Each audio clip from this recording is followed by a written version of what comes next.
ஏற்பட்டதிலிருந்து நம்முடைய பகுதி நேர ஆசிரியர்கள் தொடர்ந்து அவர்கள் வைக்கக்கூடிய இந்த வேண்டுகோள் என்பது இந்த 181 பற்றி அவங்க தொடர்ந்து வைத்தது நம்ம அனைவருக்குமே தெரிந்தது தான். இன்றைய காலை கூட நம்முடைய மாண்புமிகு தமிழ்நாட்டுடைய முதலமைச்சர் தொடர்ந்து ஒட்டுமொத்த தமிழ்நாட்டு மக்களுக்காக பொங்கலுக்கான வாழ்த்து செய்தியை சொல்லிய பிறகு நான் நம்முடைய மாண்புமிகு துணை முதலமைச்சரும் அவருடைய இல்லத்திலே சந்தித்த பொழுது அவர்களை பார்த்து கேட்கும் போதெல்லாம் கேட்கக்கூடிய கேள்வி, பகுதி நேர ஆசிரியர்களுடைய போராட்டம் என்ன ஆனது, இடைநிலை ஆசிரியர்களுடைய போராட்டம் என்ன ஆனது, அது சார்ந்து என்னென்ன பேச்சுவார்த்தையெல்லாம் நடந்தது என்று அவர்கள் கேட்டபொழுது நாங்கள் சொன்னோம், தொடர்ந்து இந்த 4 வருடமாக நம் மீது வைத்திருக்கிற நம்பிக்கையின் அடிப்படையில் தான் ஒவ்வொரு முறையும் அவர்கள் போராட்டத்தில் இருக்கும் பொழுது அவர்களை அழைத்து பேசும் பொழுதெல்லாம் பல்வேறு கருத்துக்களை நம்மிடம் வைப்பது வழக்கம்.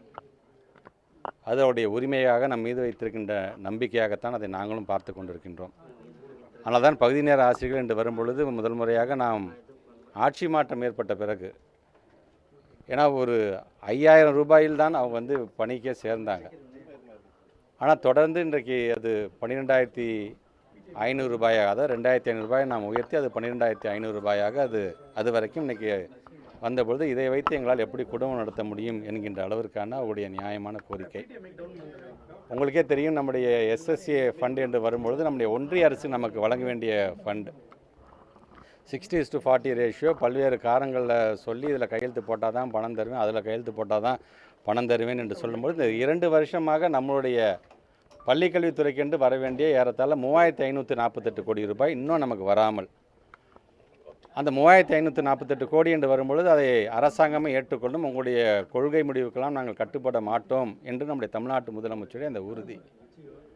எது எப்படியாக இருந்தாலும் நம்மை நம்பி வருகை தந்திருக்கின்ற ஆசிரியர் பெருமக்களாக இருந்தாலும் சரி, அதன் மூலம் பயன்பட்டு கொண்டிருக்கின்ற மாணவ செல்வங்களுக்கும் நிதியை அரசாங்கமே அதை ஏற்றுக்கொள்ள வேண்டும் என்று சொல்லும் பொழுது கூடுதல் ஒரு நிதி நெருக்கடியாக, கூடுதல் ஒரு செலவினமாகத்தான் அது இருந்தது என்று சொன்னாலும், நம்மை நம்பியிருக்கக்கூடிய பகுதி நேர ஆசிரியர்களுக்கு நம்மால் முடிந்தே நாம் செய்தாக வேண்டும். பொங்கல் வாழ்த்து செய்தி என்பது வெறும் வாழ்த்தாக மட்டும், வெறும் மகிழ்ச்சி என்பது வார்த்தையில் மட்டும் இல்லாமல் ஒட்டுமொத்த தமிழனும் மகிழ்ச்சியோடு இருந்திட வேண்டும். பொங்கல் தினத்தன்று இது போன்று அவர்கள் ஆர்ப்பாட்டத்தில் போராட்டத்தில் ஈடுபடுவது என்பது உள்ளபடி எனக்கு ஒரு கனத்த இதயத்தை தருகிறது என்று தமிழ்நாட்டு முதலமைச்சர் சொல்லி அது சார்ந்து உடனடியாக ஒரு முடிவு எடுக்க வேண்டும் என்று சொன்னார். அதனால் தலைமைச் செயலகத்துக்கு உடனடியாக என்னையும் அழைத்து கொண்டு அங்கே இருக்கின்ற அதிகாரிடம் பேசிய பொழுது அடுத்த கட்டமாக நம்ம என்ன செய்யலாம் என்று சொல்லும்பொழுது நான் எடுத்து சொன்னேன், அவர்களை பொறுத்தவரைக்கும் எங்களுக்கு முழு நேரம் என்பதை உறுதிப்படுத்திட வேண்டும், எங்களுக்கான பணியை நீங்கள் உறுதி செய்திட வேண்டும் என்பதுதான் அவருடைய முதல் கோரிக்கையாக இருக்கிறது என்று சொல்லும்பொழுது அது சார்ந்த அதிகாரிகள் ஒரு சில பேர் ஒரு சில கருத்துக்கள்லாம் எங்கள் எடுத்து சொன்னார்கள். கண்டிப்பாக இத்தனை ஆண்டு காலம் பணியாற்றியவர்களோ அவர்களுடைய அனுபவம் வாய்ந்தவர்கள் ஏதோ ஒரு விதத்தில் நம்ம அவங்களை அப்சர்வ் பண்ணி தான் ஆக வேண்டும். அதற்கண்டு இப்போ இவங்களும் பார்த்தீங்கன்னா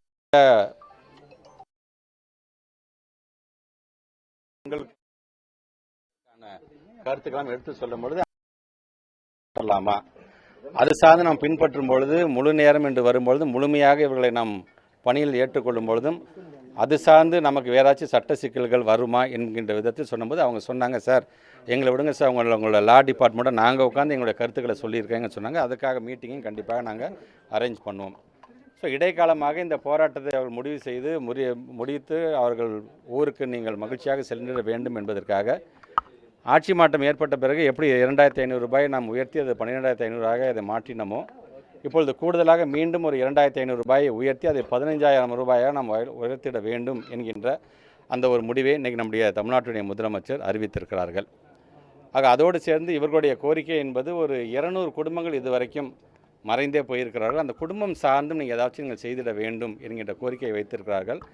அதை நம்முடைய தமிழ்நாட்டு முதலமைச்சருடைய கவனத்துக்கு கொண்டு சென்று, ஏன்னா அவர்களும் எங்களுடைய ஆசிரியர் இனம்தான், எங்களுக்காக உழைத்த இனம்தான், அந்த 200 குடும்பங்களுக்கு நம்மளால் என்ன செய்ய முடியும் என்பதையும் அதை கடந்து ஆலோசித்து அந்த முடிவை நல்ல முடிவை நாங்கள் எடுப்போம் என்ற நம்பிக்கை எங்களுக்கு இருக்கின்றது.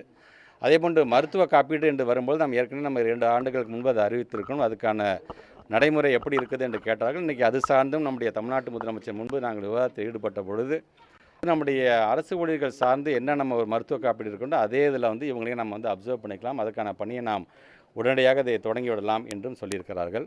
இவர்களுடைய நீண்ட நாள் கோரிக்கையாக இருந்தால் மே மாதத்திற்கான எங்களுக்கான சேலரி வர வேண்டும், வந்தால் கொஞ்சம் நல்லாயிருக்கும் என்று அவங்க சொல்லும்பொழுது தமிழ்நாட்டு முதலமைச்சர் அவரோட உட்காந்து பேசும்போது சொன்னாங்க, இல்லை மே மாதம் மட்டும் ஒரு ஹாஃப் சேலரி நம்ம கொடுக்கலாம் அப்படிங்கும்போது கூட இப்போ அவங்க பேசும்போது சார் ஹாஃப் சேலரினா 7,500 வச்சு நாங்கள் என்ன பண்ணுவோம், தயவுசெய்து அதை நீங்கள் வந்து கன்சிடர் பண்ண வேண்டும் என்று சொன்னபொழுது அவங்க நான் கொஞ்சம் வெயிட் பண்ணுங்க என்று சொல்லி உடனடியாக முதலமைச்சருடைய கவனத்துக்கு அதை கொண்டு செல்லும்பொழுது இப்போ உடனடியாக அவர்களும் அதிகாரிகளும் உட்கார்ந்து பேசி மே மாதத்தில் 10,000 ரூபாய் சேலரி அவங்களுக்கு இப்போதைக்கு நீங்கள் நிர்ணயிங்க என்று சொல்லியிருக்கார்கள். நான் எல்லாமே சொல்கிற மாதிரி அவங்களை எப்படி நாங்கள் இப்போ நாங்கள் பேசுறது வந்து இந்த இடைக்கால நிவாரணமாக நாங்கள் அறிவிக்கிறோமோ அவங்க கேட்கக்கூடிய முழுமையாக நாங்கள் தேர்தல் வாக்குறுதியில் சொல்லக்கூடியது என்ன என்பதையெல்லாம் தமிழ்நாட்டுடைய முதலமைச்சர் தொடர்ந்து இவர்களுக்காக இத்தனை ஆண்டு காலம் எங்களை நம்பி இருக்கிறவர்களை கைவிடாமல் அதையும் நாங்கள் கூடியவர்கள் செய்வதற்கான எல்லா நடவடிக்கையும் நாங்கள் எடுப்போம் என்பதை மட்டும் இந்த நேரத்தில் நான் சொல்ல நான் கடமைப்பட்டிருக்கின்றேன்.